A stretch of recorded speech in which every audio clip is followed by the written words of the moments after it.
Last week, we talked about the first 3 seconds, and that determines whether she stops scrolling or she keeps going. Today, we're going 1 second further because stopping the scroll is not the entire win. Keeping her is the win. And most people lose her right there in the first line of the caption. Welcome back. I'm Trish Ware, and this podcast is Now Why She Buys. If you're brand new, go back and listen to last week's episode. Today is building on it, and you'll get a lot more out of this if you have that foundation. It's called She Has 3 Seconds to Decide If You're Worth It. So go listen, come back, and I'll be right here. For those of you who are back, let's go.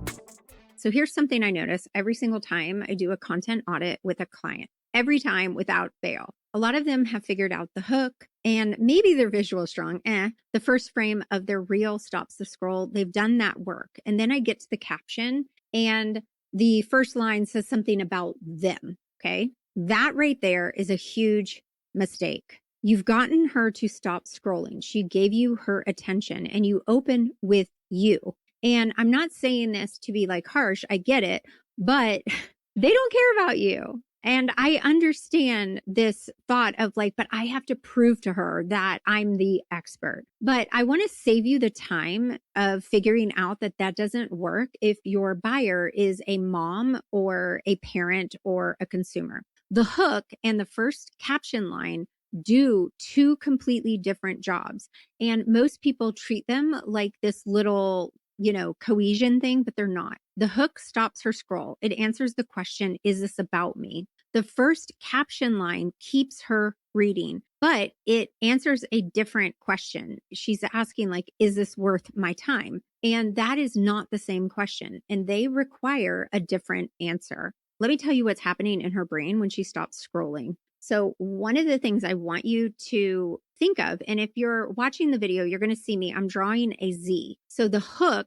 then what's happening on screen, and then the bottom layer of the Z is actually your first line of the caption. So she stopped, something worked, the visual text on screen, the movement, we teach that you have 3 hooks in the beginning. Something caught her and made her pause, but now she's at a crossroads. She could tap to read or she's going to scroll. And we have to stop her and get her to read based on that first line. So this is where a lot of people blow it because they treat the first caption line like an introduction. Like they have to ease her in, like they have to set the scene before they get to the thing she actually stopped for. She doesn't need an introduction. She wants the thing. So here is what kills a first line. And I'm going to be very specific because I want you to be able to look at your own captions after this and know exactly what to fix. Mistake number 1 is leading with I. I've been thinking about this a lot lately. I want to share with you, blah, blah, blah. I had a client. We talked about this last week. When your first word is I, she has to do a lot of work.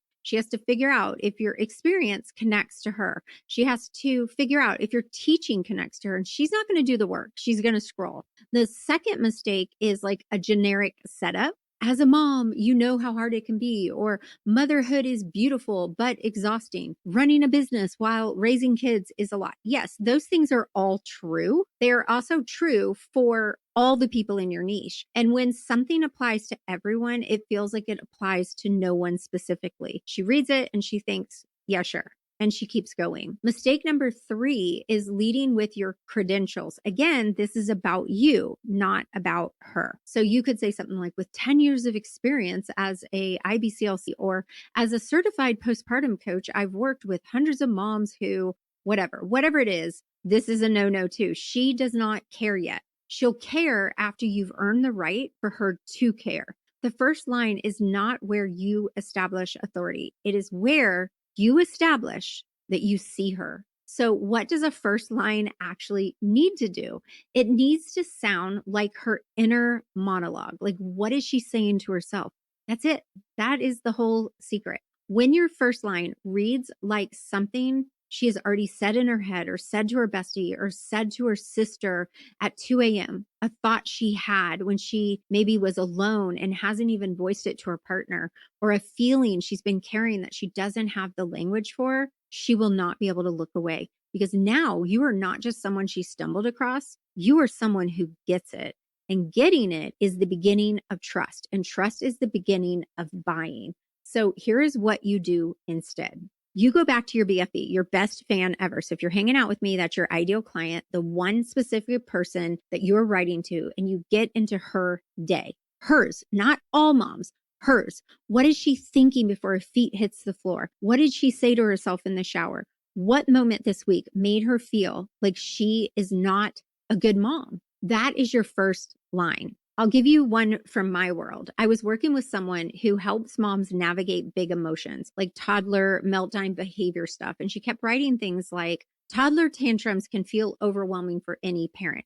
That's true, but it's vague and it's forgettable. And everyone's saying it. So we changed it to, you said sorry to your 3-year-old this morning again for the 4th time. And you're not sure who is more dysregulated, you or them. That is a specific feeling, an inner monologue. That is the moment she's been carrying that she's not saying out loud. She's embarrassed about, like she's embarrassed to tell her mom that she keeps screaming at her toddler. And when she sees that, she's going to stop the scroll and she's going to read the rest because she felt seen. Same woman, same offer, first line written to describe where she's at, which is the B in my break formula, being seen. Now, here's the other thing I want to say about the first lines, and this is practical. Most platforms cut the caption after 2 or 3 lines, or sometimes even shorter. Instagram does it, Facebook does it. She has to tap more to read the rest. Your first line, somewhere, possibly your first 2 lines, is all she's going to see before she decides whether to keep reading. So you have to hook her twice, once with the visual and the hook and the beginning of your reel, and one with the caption. And the second hook has to be just as strong as the first. The way I think about it is this. The visual tells her, stop, this might be about you. The hook says, this is about you. And the caption, that first part of the caption says, I get it. If your first line doesn't earn the stay, it doesn't matter how good the rest of the caption is, she is already gone. And your caption should be made to keep her reading. So I want to give you a really fast before and after so you can see this in practice. So here's an example for someone that I've coached. As a sleep coach for moms, I know how frustrating it can be when your baby won't sleep through the night. Here are 3 things that might keep your baby awake. After we audited it, it's 2 a.m. You've been in and out of your baby's room 4 times. You're running on nothing. And you have to be a functional human in 6 hours. Same information, and you could even dial that down more, but it's the same information, the same offer beneath it, same sleep coach, but one of them starts with this particular mom inside the moment, and the other one is from the outside looking in. She's going to stop more readily for the second one. She keeps scrolling on the first one, and that is the difference. We want to stop her. We want to have her feel seen and understood. And we want you to stand out from every other expert in your niche. So here's what I want you guys to do this week. Pick one post, just one, rewrite it, just the first 2 lines. Don't touch anything else. Deep dive into her exact Tuesday afternoon or Tuesday morning or whatever. Write it so it sounds like something she's thought, but maybe never said out loud. She's too embarrassed to tell her partner or a friend. Then post one version on your feed and one as a trial. And let's look at your save rate and your share rate. Data makes decisions. Decisions makes dollars. Let the data show you. Now, as always, every 6 to 7 weeks, we do our sold out offer challenge. And this is where I deep dive with you, especially if you join as a VIP, and we go over all these things. So go to soldoutoffers.com/SOO. That way I can actually look at your content. I do that in the sold out offer challenge. Like I said, the VIPs get live coaching. And we also have the link in the show notes. Next week, we are talking about what happens after she reads the whole caption and still doesn't buy. There's a gap between consuming content and converting. And most people are leaving money sitting in the gap. So next week, we're going to talk about when she stops scrolling and she's commenting and she's sending DMs, but she's not buying. So subscribe so you have it waiting when it drops. Thank you so much for joining me today. I don't take that lightly. And we are so excited to have you as we transition from Sold Out Sales School to Why She Buys. And that is really important because there's so much more than just selling, even though I'm going to continue to say when you sell, you sell. So hit subscribe, leave a review or a comment, and follow me on Instagram. I am Trish where we have a series of videos, aka talking head, talking about exactly how I've built 2 7-figure businesses. So I will see you guys again next week. As always, that's your cosmic slap in the booty. I'll see you again Friday. Bye for now.